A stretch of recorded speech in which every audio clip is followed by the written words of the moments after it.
Hey everybody, Pete A. Turner, executive producer and host of your Break It Down show with today's episode.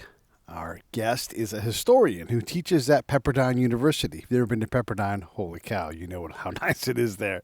That's the first thing I want to say. Second thing is Edward J. Larson.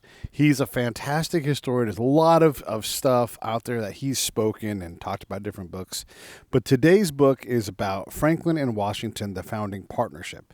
Why are we doing this episode? Well, this is kind of fun too. Our co-host today is a friend of mine from Benicia, California.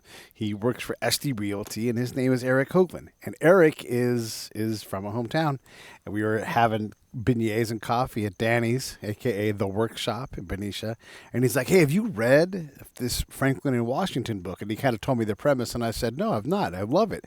I've always wondered about that relationship because these guys were the mountains, and Franklin is just looking at Washington to be the guy that he was. And Washington is letting Franklin do the wisdom thing that he does so well.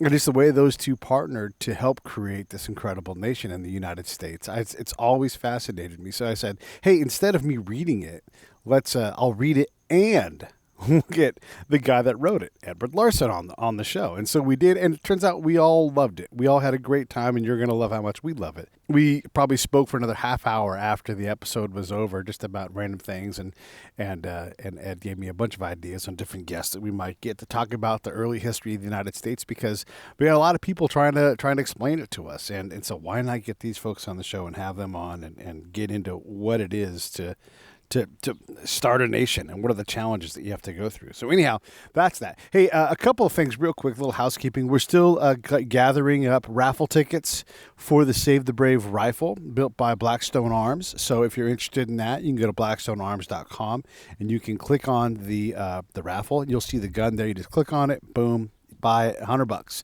It is a $5,000 commercial retail price rifle. So you're doing that. And if nothing else, hey, it's a donation to Save the Brave, and you know what that means to us here. One last thing. We're getting ready to put out the second set, the final set of the Prison Chronicles. That should come out in about 2 weeks. We should have that out. So right around August 24th, everything should come together and go out the door. So look forward to that. If you haven't been through the first 4 episodes, let me know. The shows are out there. You can get them on YouTube, on breakitdownshow.com, on iTunes.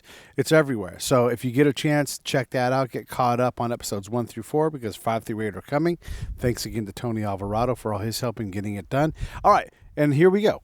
Here comes Ed J. Larson. Lions Rock Productions. This is Jay This Moore. is Greg Proops. This is Jordan Harbinger. This is Dexter from The Offspring. This is Nathan This is East. Sebastian Younger. This is Rick This Marotta. is Stuart Copeland. This is Mick Gillette. This is Andy Summers. Hey, this is Skunk Baxter. This is Gabby Reese. This is Rob Bell. Hey, this is John Leon Guerrero. Hey, and this is Pete A. Turner. Hey, this is Ed Larson, and you're watching the Break It Down show. So first off, I've got a new co-host who's never done this before, Eric Hoglund, who's from my hometown. And it's always great to have time with Eric. So thank you very much. I was up in Benicia recently, which used to be the state capital. And we were just talking with Ed off mic about that. And Eric said, hey, I read this fascinating book about Lincoln and Washington together and, how they helped form the country and their relationship and all that kind of thing. And I thought, man, that's fascinating. And it's one of those things, Ed, that I've always wondered because they're both such luminaries. We often see them as distinct, but and I'm so glad you told the story, they are much more closely tied. They're among the most successful businessmen of their day. And I guess in particular also, let's also make sure we cover this deconstruction of who the founders were. I'd like to also get into that. But otherwise, thanks for coming on. And Eric, thanks for hanging out with us. Well, thank you for having me. Well, thank you for inviting me. And yeah, that's part of what you say is part of the reason why I took this up. I mean, I'm a writer, but I'm also a college professor, and I've taught American history for years. And here are the two real lions of the Revolutionary Age. I mean, any historian you look at today, or even back then, Adams, Jefferson, they all said that Franklin and Washington were up here, way up high, and everybody else was at lower level. And I think that's true. They're the two indispensable men to make the indispensable people to make the revolution work. And so they had to work together, but nobody writes about them because we do think about them differently. One was a northerner, the other was a southerner. One was a printer, the other was a planter.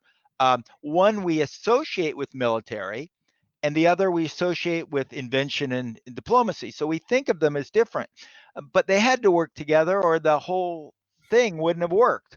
They worked together in the Revolution, we know, in some way. They worked together at the Constitutional Convention. And so what I thought I'd do is look at how they did work together. In a way, it was sort of a leadership studies. How did these guys make this work? Because it was a long shot. No colony had ever broken away from its founding country before, and they did it.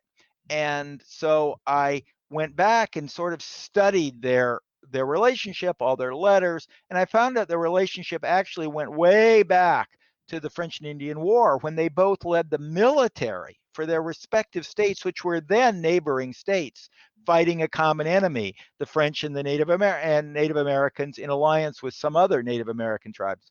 And so we could see how they worked together then, really very closely, how they built up a relationship, how they stayed in contact.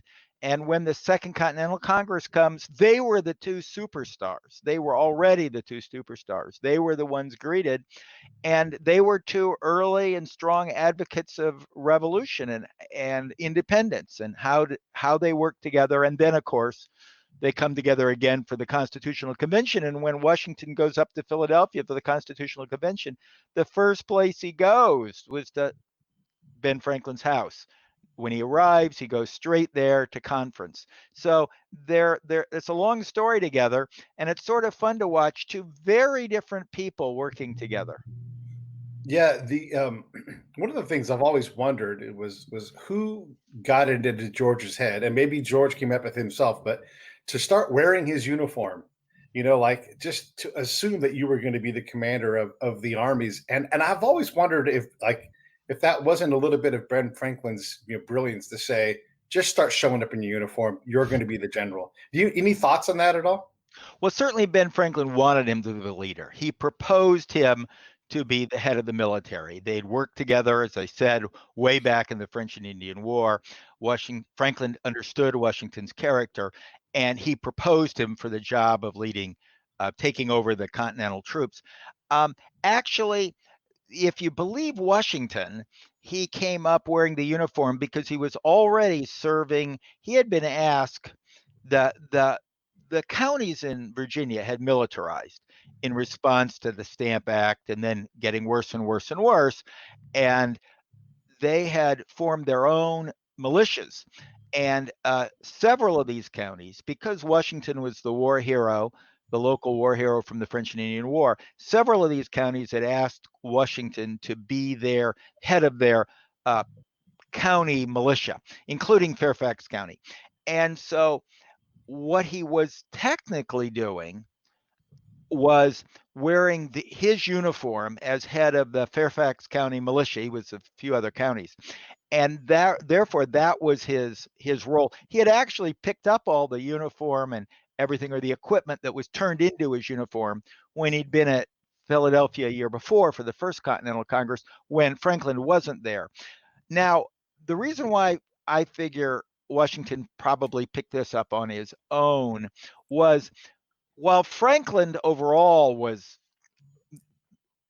such a uncommon genius and had a great sense of, what to wear and how to dress and how to talk to be effective wherever he was, whether he was in Quaker Philadelphia or in the court of the French king. Washington also was a tremendous stage actor because he wasn't much of a speaker. Franklin really wasn't much of a speaker either. What Washington had mastered was the art of display. In fact, John Adams, who was always jealous of everyone, once said that Washington was the greatest political actor he'd ever seen.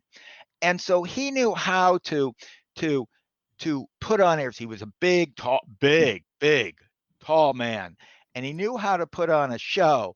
He loved plays, and so everything he did physically was an act, that he thought out, including his most famous scenes like his resignation or his great talk when he put on his glasses in front of his Yes. troops. He was an actor, and he knew just the pose to take. He was like Ronald Reagan was. He was perfect. And so I figure he picked it up on his own because he was an instinctive public performer. Franklin was too, of a very different sort, because Washington put on the airs of Virginia gentry, while Franklin put on the airs of, as he'd call it, a middling or a middle class, even though he was incredibly wealthy, this sort of middle class Pennsylvania quasi secular Quaker. They all had their acts, and they worked really well. It's part of what made them great leaders. Yeah, I think that was a kind of an interesting part of the book where you put in where he's sitting in the salons of France and he's wearing beaver hat and he's playing the frontiersman to the T to entertain and keep those folks interested in the American dream. And he never would have dressed like that in Philadelphia. This was a act, and it worked beautifully. He kept getting money. He bankrupted France to support us. I love it. So when we see like their collaboration, talk about the French and Indian War. Did they run across each other? Did they have kind of interaction? What was it love at first sight for these guys? What was it like early on? They did run across each other because what happened was, at that time, the French and Indian War, which becomes the 7 Years' War worldwide, the first really global war between the global empires of France and England, started in what was then called the Ohio Country. Really, we're talking about the area around Pittsburgh, western Pennsylvania, eastern Ohio, West Virginia, because those areas were claimed by both Britain and not before, but beginning about this time in the 1750s by France. France by this time has settled Louisiana, and as well as they've settled Quebec, and and their connection had been all the way up the Great Lakes and around through what's now Chicago and down the Mississippi. And they decided to cut across there and use the Ohio Valley. So that way they would go straight from the Niagara region straight down to what's now St. Louis, or was then their fort of St. Louis, and then on down to the Mississippi. And so they moved into that area building forts. Well, the British had claimed that since colonial times. And it's interesting because Pennsylvania claimed it going west. If you think of just taking the two lines of Pennsylvania and go west, Virginia claimed the same territory because they claimed, we know their southern border, it's where it is now with Carolina, but the northern border was the Potomac River. So if you follow the Potomac River, which when they wrote the charter didn't know it went north, but it goes northwest. And so it cups up. And so both of them claimed the area around Pittsburgh, and they both were projecting settlers back there. And now France is too, and France builds a fort right at the forks of the Ohio. They tear down the Virginia fort there and put up their own fort, or Virginia was trying to build one. Now that brings them in contact because of his brother's death, Lawrence. And the death, he has moved up, and because of another fortuitous death, fortuitous for Washington, not for the dead man, Washington becomes head of the Virginia militia for this time. At the same time, when the war starts, the Quakers that are running Pennsylvania drop out of the legislature because they can't fight, and they need to. There's slaughter, there's massacres going on the frontier, and these Pennsylvania settlers, the ones that survive, are flooding into Philadelphia. So when the Quakers leave, the other party, the secular party, basically takes over. Well, Franklin's the head of the secular party. He's in the state legislature. So he's assigned the task of creating a militia.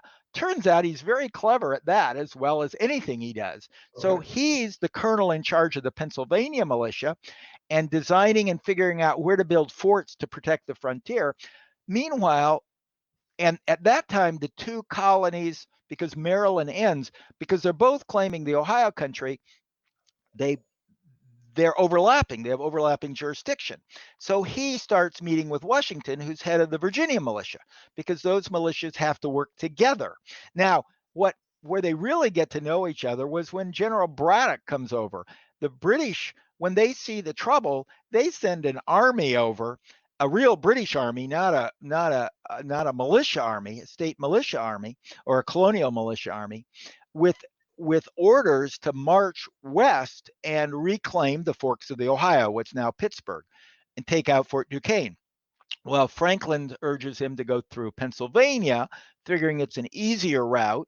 Washington claims, no, go up the Potomac. Of course, they each want to promote their own state. But both of them, but then he says he's going to march through the wilderness with this redcoat army. And both Washington and Franklin say, don't do it. You'll be sliced to pieces by the Native Americans and French because they'll be shooting from the woods. And he looks at them and says, no, they may scare and defeat your local colonial militia, but they won't defeat a British army. Well, they sliced them to pieces, exactly what Franklin and Washington warned him against.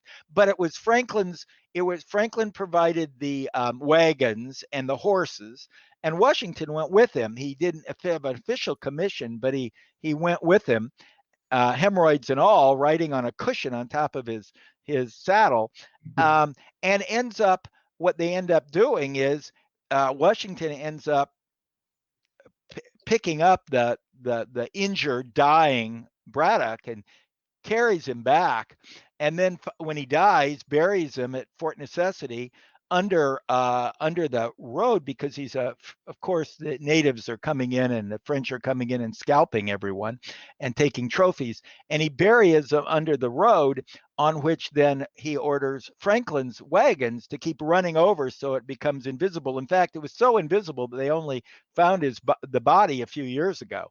Wow.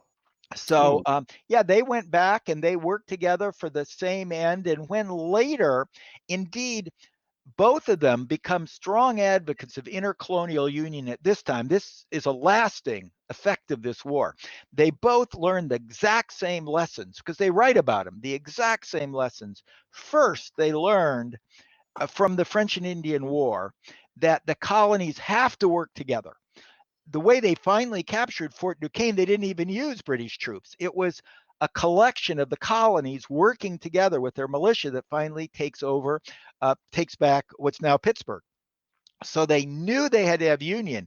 And indeed, the first political cartoon ever drawn in America is a cartoon by Benjamin Franklin in his newspaper of the colonies of a rattlesnake, the famous picture of the rattlesnake, where it's unite or die, cut into pieces with each piece being a different colony. But if you actually look at the cartoon in context, what's written around that is Washington's letter report describing what was happening there. So Franklin places this in the middle of an article by Washington in his newspaper. So they learned they had to unify. They learned that the British could not be trusted, because the British get them to do all the fighting and do all the dying. And then when the war is over, they make the proclamation of 1763, barring the settlers, Pennsylvania and Virginia, from settling the forks of the Ohio or anywhere west. And they imposed the Stamp Act and other taxes on the colonies to pay for a war that the colonies had fought themselves and died for.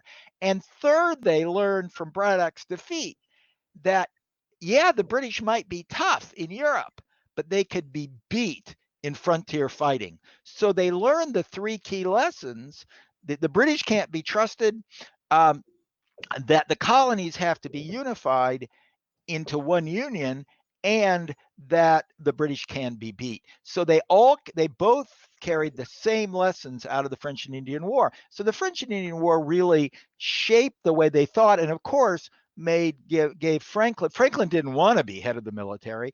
I mean, that's the last thing he wanted to do. And he made him realize that Washington was the man to do that. And Washington learned that Franklin had a silver tongue. I mean, he could, he could talk anybody out of anything, and so he was a perfect diplomat. So, what do you think the at the time of the first Continental Congress, when they were sitting together and they had the representatives from each place, and at that time, Washington's like, I got to get out of here. There's fighting to be done back here, and Franklin's holding him back because he knows he has a weak group of men in his eyes. They're sort of a weak group of men.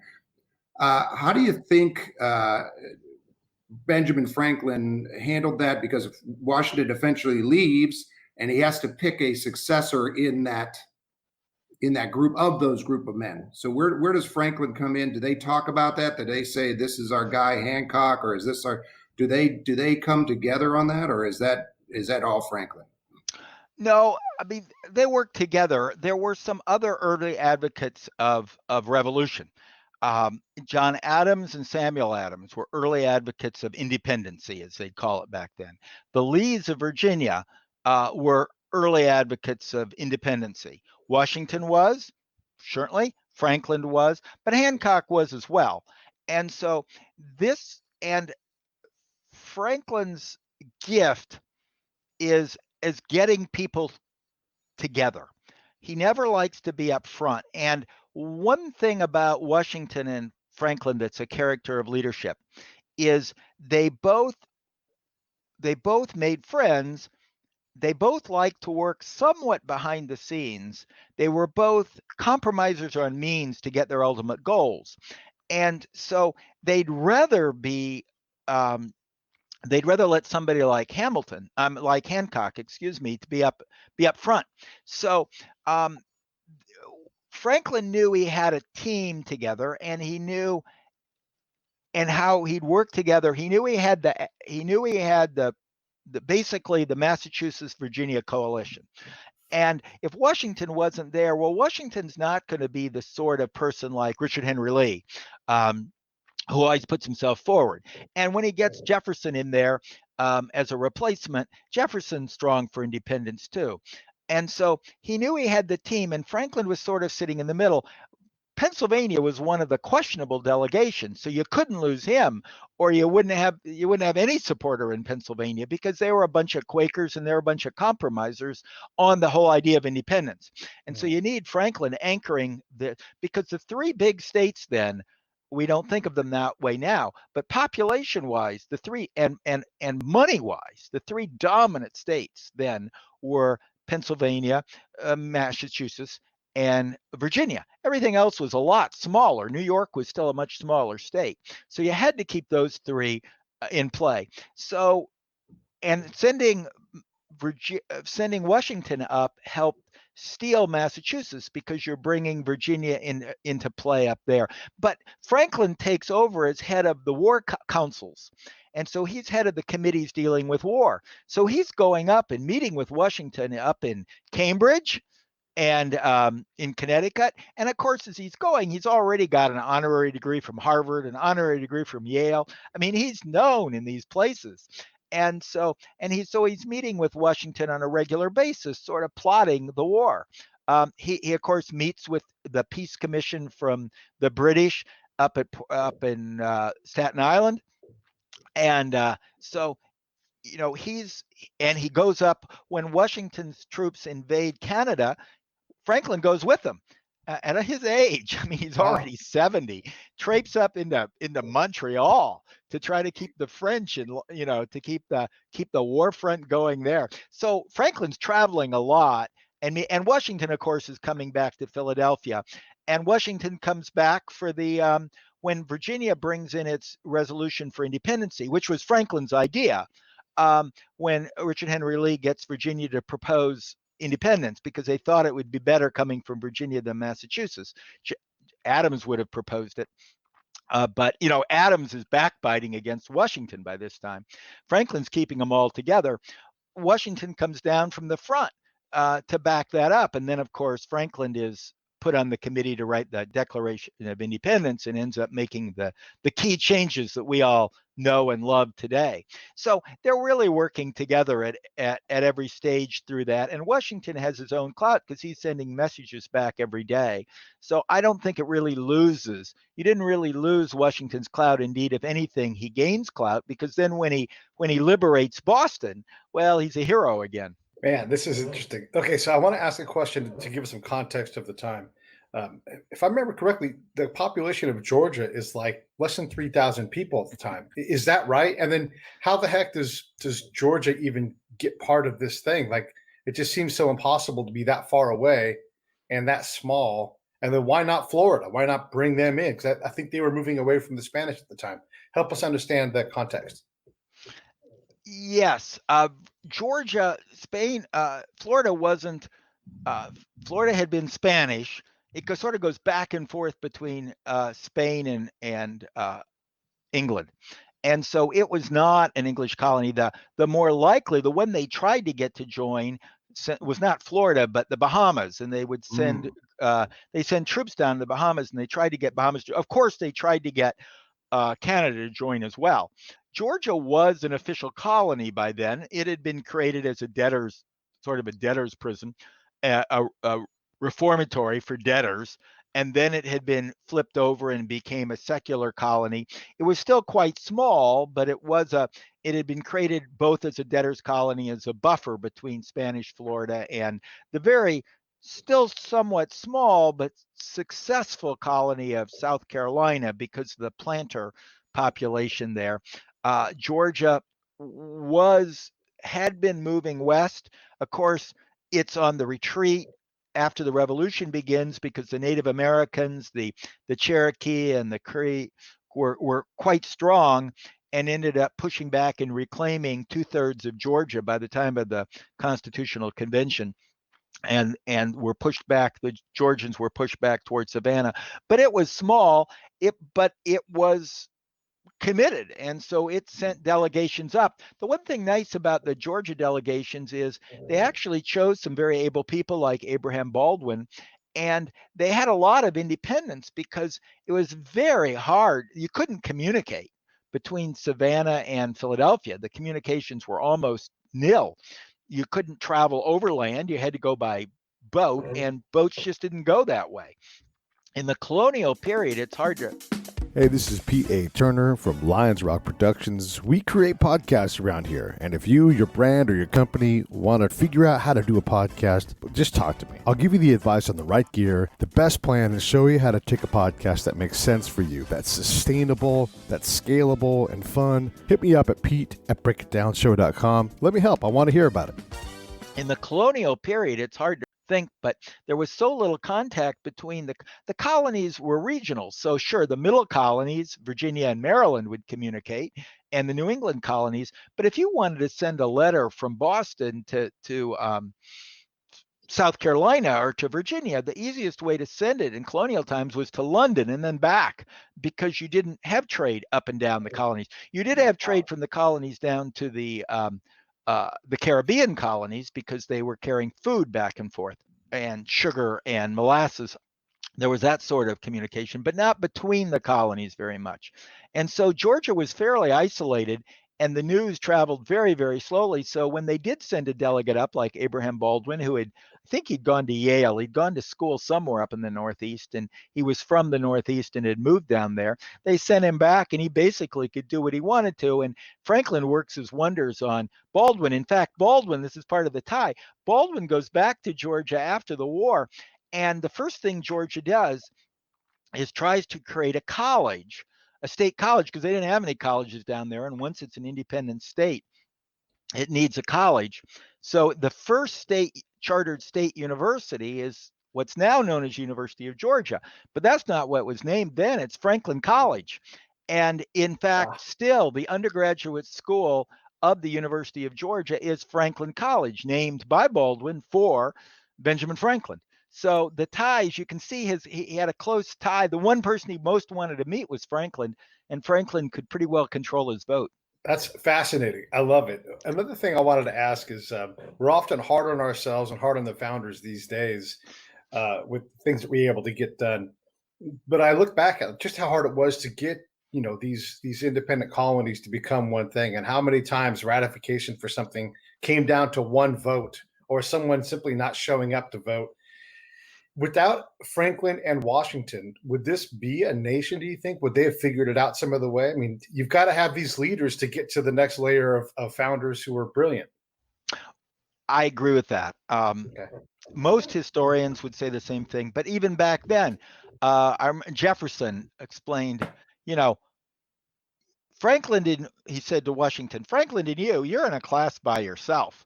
John Adams, who always put a sour tone on everything, said, when this is all over, all the American people will remember that Ben Franklin threw down a lightning bolt, up popped George Washington, and we had independence. We'll all be forgotten.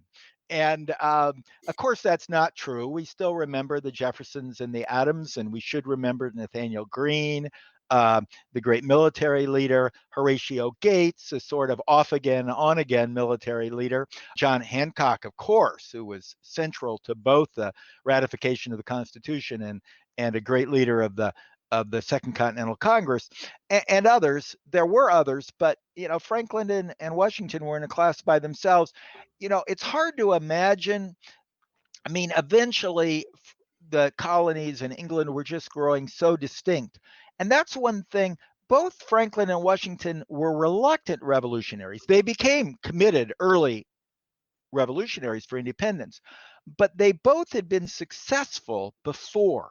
They weren't like Tom Paine, who doesn't really have a history before the revolution, or even Jefferson for that matter. They had who inherited, or Madison, who inherited. Both Franklin and Washington didn't. I mean, Franklin started as an indentured servant. I mean, he fled being an indentured servant in Boston. That's why he always hated slavery, and becomes an early abolitionist, because he remembered being a slave, as it were, indentured servant, a form of slavery, certainly not as bad as chattel slavery in the South, but not much different than the type of slavery that was practiced in the northern colonies. And Washington, of course, never knew he'd inherit his father's property because he was the third son. He thought he had to make his own way, so he was a frontier, developed skills as a frontier surveyor and investing on the frontier. And so they both have made their way in colonial times, but they both converted over to realize that the British would never treat the Americans as equals. And that's what Franklin always pleaded for. Just give us seats in the parliament. This will be great. We'll be the greatest country in the world. But England wanted to run things by itself, and they realized as long as we're second-class citizens, and as we get wealthier, we'll just be taxed more and won't have any control over it. So taxation without representation was a key issue for Washington. For Franklin, it was more the taking away of rights, like rights onto the frontier, and just the way the British lorded it over the Americans. So those ideas grew in both those people. So if you didn't have people of this stature who had made it before, so it wasn't like France, which was more of a lower class revolution of people who had been sorely oppressed rising up, or you think of the Bolshevik Revolution. Here was a middle class revolution in the sense that these are people who had been successful, who were fighting to more preserve their rights than to acquire their rights. And so it gave a tone to the American Revolution, which was fundamentally different than the French or the Haitian or the Russian or the Chinese Revolution. And that's, part of the reason why the revolution worked in the way it did. But another reason why, when people look back, they look at some of these leaders and say, well, they didn't fight for me, they fought for preserving rather than expanding rights. And so you do get that. It depends on which revolutionary you're working with. That doesn't work for Thomas Paine. It doesn't work for certainly many of them. And in fact, it only works partly for Franklin, but it makes our revolution really different in many ways than other revolutions that followed it. Isn't that interesting that the correlation today with these venerated forefathers that we had before? I mean, we do look at them as and rightfully so, as being great men that really changed the world. But yet at the same time, you've got Washington saying, hey, these guys in Congress won't even pay my soldiers. They can't pass anything. They can't get anything done. Well, that echoes today so prevalently. They can't get anything done. And so when you see that, maybe you could speak a little bit to the fact that this wasn't a perfect unit, it was a more perfect unit. They were working towards something, you know. Well, that's certainly true. And whenever you're looking at any of these people, it's always hard to make anybody an unadulterated hero because we're all human. Yeah. We all are. I mean, whether you look at the Bible or evolutionary biology, we're all fallen angels. We're fallen people. We've got our flaws, and no one really should be our heroes other than our parents. Everyone else, if you look close enough, you can find things that are far from perfect about any of these people. Now, some of them are worse than others. That's for sure. But you look at these people in context, and yeah, whatever you're absolutely right. Washington was furious with Congress for not even paying his troops. Those troops fought for years without any pay at all. They were lucky to get food. And Franklin was just as frustrated because he had to keep begging for money from the French, or basically he wouldn't beg, he would sort of connive and weasel it out of them because he was very clever at that, getting the French to do which in the long term was not in the King of France's best interest, fomenting a popular revolution. He soon lost his head on all that. But Franklin was just as frustrated. Here was a Congress that had law, and you can read their letters, that initially the Congress had really fine people like the Adamses and the Lees and the Hancocks and the Franklins and the Washingtons, and gradually they all leave and are replaced by these second-rate people. And the letters between Washington and Franklin complaining about Congress, they were equally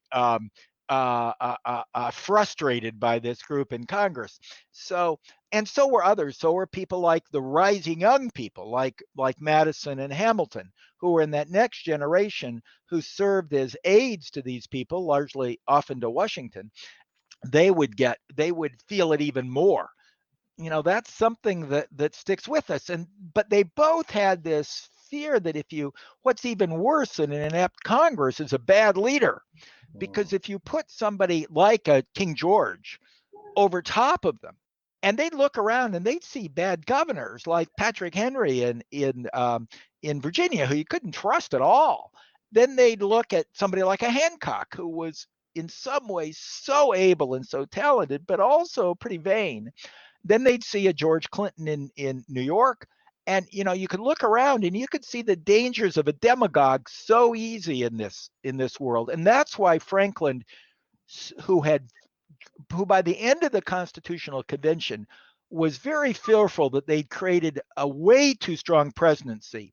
But he said, I'm supporting this, when everyone else who was with him, all the others bolted, like Randolph and Mason and Jury in Massachusetts, they bolted and voted against it because of the too strong presidency. Franklin said, you know, I trust Washington in this job. And even though we've created a presidency that's way too strong, it's a vehicle, he called it a fetus of monarchy, I trust Washington in it. Washington's going to do a great job. And as long as somebody with Republican virtue like Washington is president, this thing's going to work. And so he ended up backing it because of Washington, then becomes an early advocate of Washington being president. The only other viable alternative that people saw was Franklin, but Franklin knew he was too old to take the job. And anybody close to him knew he was too old to take the job. He was 81 by this time, which back then was pretty old. He makes Joe Biden look young. And he was also infirm, but he was sharp as a tack to the end. He knew, so as long as Washington, he trusted it would work. But he was afraid, as was Washington, that if you put somebody like a Patrick Henry in here, or they soon learned an Aaron Burr, even Hamilton, who hated Jefferson, said, well, Jefferson at least is an honorable man. We can't trust Aaron Burr with this much power. And so they knew they knew each other, and they deeply believed that Republican virtue was necessary in our leaders. Congress, you didn't have the same worries about Congress. The worries about Congress is they'd end up just squabbling and getting nothing done. The fear of the presidency is it wouldn't squabble and it would get too much done. What would they say about the presidency now with the executive orders and look, just across all lines, like Bill Clinton indefinitely deploying people to Bosnia, signing a 30-year lease the minute we get there. I mean, like these guys, there's so much Polk taking over like half of the country. Jefferson also going out and saying, I'm going to buy all this land, all these presidential power, leaps, Jackson, all that. What would they say now today?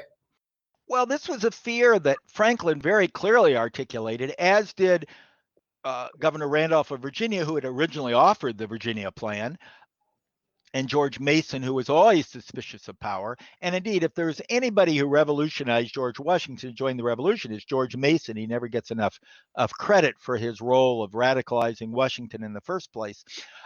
They would have said, this is the dangers. You give too much power to any one thing, any one place. That's why Hamilton and Madison were such advocates of a balance of power and of giving power to different branches. They would have expected this is what might happen. This is the grave dangers. We have to remember that when the Virginia Plan was offered, the original Virginia Plan, as drafted by the Virginia delegations and Pennsylvania delegations jointly. So Washington was there, Franklin was there, Madison certainly had a large role in this, Randolph, Wilson, these other people, Morris. They called for the president, or they didn't have a name for the president, but the chief executive, to be chosen by Congress. So it would have been much more close to the parliamentary democracies that we see in Europe. And those tend to work better on that respect, in the sense that while you can look at the United States, as the first modern democracy, what other democracies did you have before it? Switzerland, but we're talking about small cantons there. The first modern democracy, and we became a model, a city on a hill for others to follow, but they didn't follow our presidency. The only places you have a presidency like ours are authoritarian countries like Russia, or now Turkey, or now Egypt, as they've changed it. France in a way, but France is only part way. It's only in foreign policy that the president has such powers as our president, and that was only because de Gaulle insisted on it. Most of them, whether it be Japan in the democracy created by MacArthur there, or England or France or the Scandinavian countries or Italy, they have parliamentary democracies. And that was the original idea that we'd have. And then when, for a variety of reasons, they turned away from that and went instead to have a separately chosen president, largely opposed by Franklin, the ideas of checks and balances. But then Franklin pushes, well, we don't want to have an electoral college. We want to have popular election of the presidency. Franklin and others, Morris, back that. And it's only the southern states that flip it to a electoral college. But all those things, they ended up creating a much more powerful presidency than had been originally envisioned in the Virginia Plan. And Franklin always believed that we should have stuck with the original plan, and was concerned. That's when he starts using the phrases of the Constitutional Convention, joined by Randolph, the person who offered the Virginia Plan. This is a fetus for monarchy. That was a term that 4 people used, and 3 of those 4 end up voting against the Constitutional Convention, mainly on that grounds, but also on the fact that there wasn't a Bill of Rights. Kind of leading to that is just to finish up to that point, is that, there was a plan there that there would be a triumvirate. There would be a presidency of 3. And there was some real backing for it. However, the understanding was, if that happens, Washington is out. He would never answer to another partnership in that role. And do you think that was the true ending of that, or maybe that triumvirate was the beginning of the separate, or the more solidifying of the separation of powers through the Congress, the judicial, and the executive? Well, Uh, the triumvirate was an interesting idea. It was when the original idea, of course, was to have the president be chosen by Congress. And so you'll have some sort of a parliamentary democracy idea. And then when that clearly wasn't going to work, it did stay to the very end. The convention starts in May. It's proposed at the beginning of June, and all the way to September, that's remains. But it keeps a majority till then, but it's always shaky. And so they begin experimenting. The Constitutional Convention, people don't think of it this way, but if you tried to break down the time spent on every issue in the Constitutional Convention, the one they spend more time on than any other single issue by far is the executive. They pretty well figure out the others. And the big issues that are dividing it is slavery. They spend a lot of time on slavery, and the presidency. Those are and then don't spend as much time, but the other big issue is how to divide up power in the Senate, which ends up leading to the so-called Great Compromise that gives the all states 2 seats, rather than the original plan, which was proportional representation in the Senate as well as the House. So those are the 3 big issues of contention. And the presidency is the toughest one. And so one of the ideas floated was a triumvirate, and they get the idea from 2 places. One place was they're looking for antecedents to a leader who is not either takes power by military, like the old Roman emperors, or who is hereditary, like the French or the English or typical kings. They have a few places where they have elected leaders, and they look to those. And one is the Pope is elected by the cardinals, which is eventually the idea we have with electors replacing cardinals. The Doge in Venice, because Venice that time was a great empire, and they had an elected Doge who would basically serve, I think, for life after they were elected. You had the King of Poland, who's elected, and that's about it. Besides these little cantons. But if you look back to old Republic in Rome, and they're doing everything. In ancient Republic in Rome, they had a triumvirate to break up power. The Senate didn't want the executive too powerful. So Rome had a triumvirate. And so they looked to that. And then some of the regions who are at the Constitutional Convention, yeah, that's a good idea, because we have 3 regions. We have the Northeast, or which we now know as New England. You have the middle states, and you have the southern states, and they're very different. The southern have chattel slavery and plantations. The Northeast is mostly trading, and the middle states are commercial agriculture, in the sense of growing foodstuffs and cattle and things like that. So they're very different, and some industry. And so you have the 3 regions. Triumvirate works perfect. We'll have 1 leader from each, and then they'll have to agree 2 out of 3. And if you have 2 of the regions, well, then we can go forward. So to some people, this seemed like a good idea. But as you point out, Washington was never the sort of person. Washington loved to take counsel. He was a president much as he'd been a general. He knew he wasn't brilliant. What he was wise. That's very different than brilliant. Franklin was an idea person, so was Hamilton, so was Madison. Washington was good at hearing others out and then figuring the route to go. Before every battle, he'd have a council and he'd listen to all his lieutenants. Then he'd come to make a decision, trying to create a consensus. Franklin was sort of like that as well. What he did, Franklin had all the ideas himself, but he'd feed them to other people. So they would come from other people and not sound like his ideas. And then he'd say, oh, that's a good idea. He was very clever at seeding his ideas to other people, which he knew he was doing, but it's just the way he operated. He never wanted to be the point person. He always loved to shift shift the idea to somebody else, which is a good strategy politically, as long as you're comfortable in your own skin. And that's one trait. I digress here, but one trait that Washington and Franklin had in common, and I think they recognized it, is both of them, unlike Hamilton or Madison or Hancock, they were comfortable in their own skin. They didn't need anybody to praise them. They knew who they were. They knew their own worth. They were happy to give credit to others. They were happy, nobody could, and that's a real strength they weren't egotistics. They weren't narcissistical. They didn't need praise. That's a real trait if you want to be an effective leader. And they both had it in great excess, and they recognized that in the others. That's why they both so quickly resigned any office they had.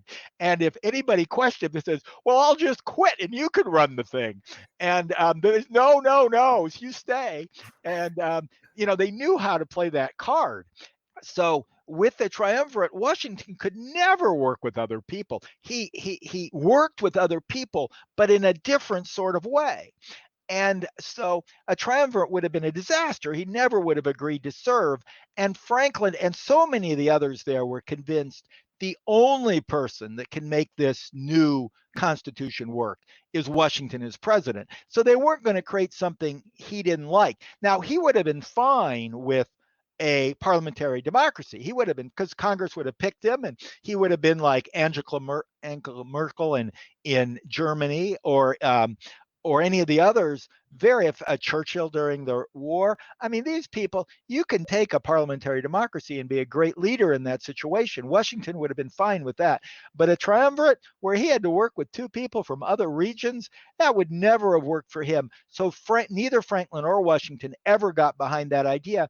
And if you had an idea that neither of them were behind, it was never going to pass. You needed at least one of them to back it. And you needed, in the end, when you came out of that secret convention, you needed the two of them to be aligned, because if they weren't aligned, this thing was not going to be ratified, because they were the two people that all Americans trusted.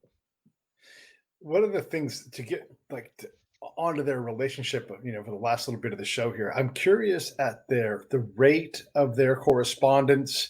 And then the nature of it, like how much of it was like, let's figure this stuff out, and how much was like, I've got this great cat named Bob that can, play fetch and all that, like how much friendly conversation was in their thing. And then a third aspect of this, if you can get to it, what did you have to leave out of the book, but you just loved reading about in all of the research? Because there had to have been things you're like, this just doesn't fit, but boy, it's wonderful. Well, to your first question, the nature of the correspondence, there was some of both. A lot of it was practical. Probably the most fruitful time of correspondence for our country was, there were probably two. One was during the Revolution, after Franklin had been posted to France, because all these revolutionarily inspired noblemen and military leaders who were inspired by what was happening in America, particularly from France, but also from Poland and Germany and other places, wanted to go and serve on this noble adventure in America. So they all went to Paris, because Franklin was the chief diplomat in all of Europe. And they met with Franklin, and Franklin would vet them. And so Franklin would then send a letter with them to Washington if he thought they were good enough. And you think of all the great generals who came from von Steuben and Lafayette, they all came through Franklin. They all came through his letters of recommendation to Washington. So if that's a comparison to your saying, here's a great pet cat, he said, boy, this is a young guy, this Lafayette, but I think he can really help. And von Steuben can reorganize the troops. Some of the other Polish generals the same way. Now others insisted on going, and he'd send a very different letter. I mean, you could really tell that letter. And the letter was to Washington for them to carry. So we see those letters, but they would carry it. And some of these other letters were, well, this is an interesting person. He insists on going despite my recommendation that you already have too many officers. But he can give his own reference better than I can. And there'd be letters like this that, Franklin was just, because he had a great sense of humor. He was American's first great humorist, and he was already very well-known humorist. And some of these letters are just hilarious. They're just the letters of recommendation you wouldn't want to have. You do get that sort of letter, but you also get some very friendly letters. Franklin writes over to Washington, urging him, for example, when this war's over, please come over. He would go on vacation around in France, all over Europe. And of course, these vacations were sort of ways to get to know important people and get money for a revolutionary cause. And he said, I want to take you around. I want to host you. I want to take you to Italy. I want to show all these places. I want to travel with you. And Washington says, I'm just not a traveler. And I can't go. But you could see that sort of friendliness. And the other type of letter he'd write during this time was letters when he knew Washington was down after the defeats around New York. And he would send letters saying, the old generals over here in Paris, they're all reading about your exploits and they think you're doing a magnificent job. Clearly letters to boost his spirits and to increase his confidence. And then you get another big spurt of letters just before the Constitutional Convention, where Franklin is urging Washington to come to the Constitutional Convention, how important it is for you to come, how you're going to be greeted here as a hero. Those sort of letters, making sure that Washington, who has a lot of illnesses at this point, trying to draw him in and encourage him to come. So you get those letters, and then you get the trickle of various letters in between, where Washington urges Franklin, please come down and visit me at Mount Vernon. And Franklin says, I can't really travel anymore. My gout, that trip would be just too painful. And Washington says, well, I guess if we get together, it's going to have to come back. There are all those sorts of letters that get intermixed. And of course, some of these letters are critical for telling the story. Other letters, if they're not critical to the narrative, they get dropped off into the footnotes. And it's so some of those letters and some of their individual actions that sort of get left behind. But one thing that's fun to do is Franklin, of course, is writing a newspaper at this time. And so you can follow that newspaper and you can see how he's plugging Washington and plugging the revolutionary cause in those articles. And so to be able to pull those out and enliven the story, you don't get the same sort of day-by-day narrative with Washington. All you really get with Washington is who's coming and going to Mount Vernon. And Franklin never makes it down there despite endless invitations. But so many of the other revolutionary leaders end up, if you follow the journal at Mount Vernon, end up spending key times there. In fact, James Madison, who gets so much credit for the Constitution, the month before the Constitutional Convention, he spends that entire month at Mount Vernon, obviously meeting with Washington all the time in designing what's going to happen. So Madison gets often described in textbooks as the architect of the Constitution. Well, the way I look at it, when you really follow what happens in Philadelphia and before, you say, yeah, Madison might be the architect of the Constitution, but George Washington was the general contractor. And anybody who sees the final product of a house knows that the general contractor has a lot more to do with how it finally looks than the architect. Any last questions, Eric? Well, I guess maybe just to kind of wrap this, kind of bring it full circle, and maybe this is a tough question to wrap up, but that we're in a world now where everybody wants to tear something down or to rewrite the way we perceive. What's your answer to that? Because it seems to me that in reading this book, and it's specifically this book because you had chapter by chapter, this is happening here, then this person's happening here. What's your advice for folks looking into this and really wanting to understand how we are so very different and so very much the same as the founding fathers were? It's a great question. I think really timely. People should consider this. As said earlier, it's tough if you make anybody an unadulterated hero, because you're going to find just like all of us, we have our flaws, and you look at those flaws, and certainly one of the blind spots, despite the fact that it was pressed on him constantly, was Washington's handling of the slavery issue. I mean, Lafayette and Hamilton and Franklin and all these people who had better foresight on this issue, who saw the problem, pleaded with him to free his slaves when it might make a difference. And he ends up freeing him on his deathbed, which is certainly better than some of the others. Franklin, in contrast, comes full circle, and he becomes the founder of not the founder, but the president of the first abolitionist society. And he's an early advocate of abolition. Now, the result is, what do you focus on? And I think the important thing with all these people is to look at the whole person. Don't make him an adulterated hero. If we want to, just like nobody today, if you look back at us today, in a future, you're going to see a lot of things where, we're on the wrong side of history on. So we should look at these people in context and then not venerate them, but understand them. We can learn lessons of leadership. We can learn lessons of dignity. We can also learn cautionary tales from all these people. Now, Franklin holds up better than most. And indeed, even in this day, when dead white males don't do that well, Yale University just opened a new college a year or two ago, and they named it for Benjamin Franklin.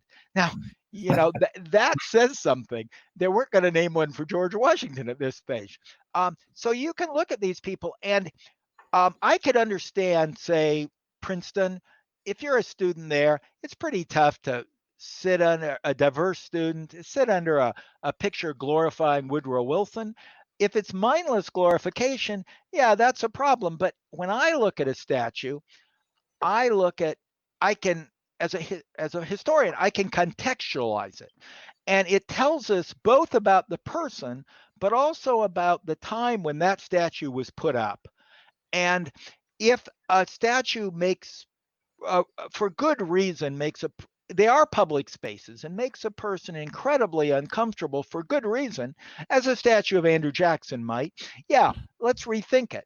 But also, I think what it calls for is a better understanding of history, to contextualize these people and to realize they're both greatness and also, limitations in all these people.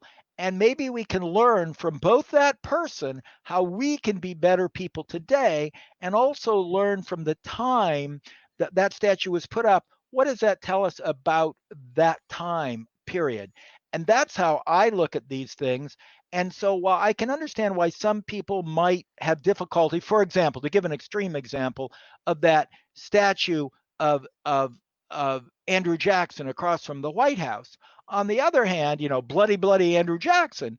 And I can see why some people would be disquieted by it, but I can also see why, when I look at it, I says, well, isn't that ironic? Yeah, that's just what belongs in front of the White House, a bloody, Native American killer, Andrew Jackson up there. Now that tells us a lot. So if you're able to contextualize it, you can think of it in different ways. But I also can see why some, in a public space as opposed to a museum, without any contextualizing, might make me feel uncomfortable. I think it depends on what it is.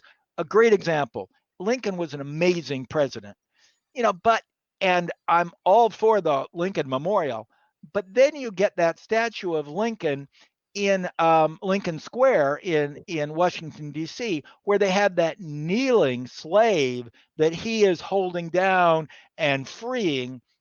And even Lincoln would have found that offensive, because Lincoln, once when a black person comes up to him and kneels before him, thanking him for emancipation, he says, "Don't kneel to me." And so, each statue, what it represents, how it be contextualized, I think that's how we have to take it, because we have to learn from these people. And there's an awful lot for us to learn from Franklin and Washington. Yeah, when you go to the Jefferson Memorial, out there, it's a gorgeous walk, and you get there and you read the words and you look at the bronze man, and you are struggling to try to stomach it all. But then I always try to slow down and go, he's a man, I'm a man. I have made similar mistakes. There's compromises I've had to make that I did not want to make. And, you can start to, it doesn't justify slavery. Of course, slavery is terrible, but we have to have the context. And then another thing, and this is just me on my soapbox saying this, if you're claiming to be on the right side of history, that's folly, because we don't determine what our history is. That's down the road. Just try to be a good person. Try to find the good in all things and collaborate rather than destroy. Is just my own personal thing. I really appreciate the way you said that. And also think about that Jefferson Memorial. I'm glad you raised that, because if you read the words that are printed up there, Yeah. such as a Declaration of Independence, the words that are chosen, those words are unadulteratedly good. Those words, the Declaration of Independence written by the parts written by Jefferson have inspired Frederick Douglass, inspired the feminist leaders and the anti-suffragists. They Susan B. Anthony, they used those words. Well, those are the words you read, not the words where he called African Americans inferior people, and those words. So as long as those words. See, Jefferson's another example. He said some words that transformed the world. And we don't want to forget those words, because those words are inspirational. And I just want to repeat, these people are mixed. And if we draw the best out of them, it helps make us better people.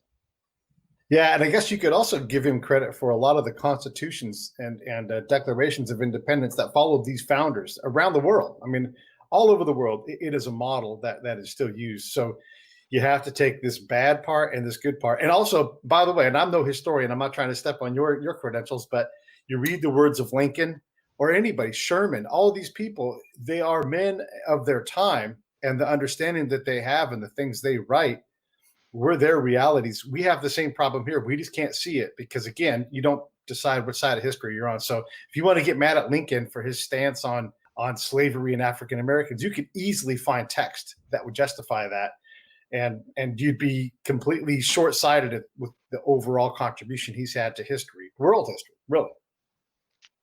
Absolutely, I agree with you. And that's why you can be more critical of a person like Woodrow Wilson, because they were clearly on the backside. By the time Woodrow Wilson was fighting to enforce Jim Crow and add it to the military, people were already beyond it.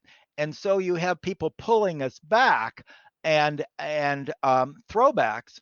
And when people are moving toward the abolition of slavery, you look at some of the Confederate generals who later lead the Ku Klux Klan, you realize, well, why should we? So you can take those people and you look in the context, and not everyone's has as much foresight as a Franklin. Washington didn't, for example, on slavery. But also, with him, you can at least say he's a creature of his time when you get up to Wilson. And so you need to bring different evaluations to different people. And again, part of it is context. What can we learn from these people? Both lessons looking forward and backward. But your words, the way you describe it, you may say you're not a historian, but you're looking at it in, I think, a historical fashion. Well, I appreciate it. Let me just make sure everybody understands Franklin and Washington, the founding partnership. It is a fantastic book. It's available on Amazon. You can see the link in the notes. I'll have a link in the show notes soon. Thank you so much, Ed, for coming on. I hope that you'll come back, and hopefully I can just pop up the road and meet you over at Pepperdine, because Malibu's pretty sweet. And thank you, Eric, for coming on. Anything in closing, Eric? No, just an honor to be here, and it's an honor to talk to you, sir. I enjoyed your book very much, and Pete and I were having coffee, and I had mentioned that I was in the process of reading the book, and he says, I'm going to get that guy. So Well, thank you for so much for having me. I look forward to getting together with you for lunch here overlooking the water. And any other time you want me on this topic or a different topic, I'd love to see you again. So thank you so much. It's been an honor to be with you.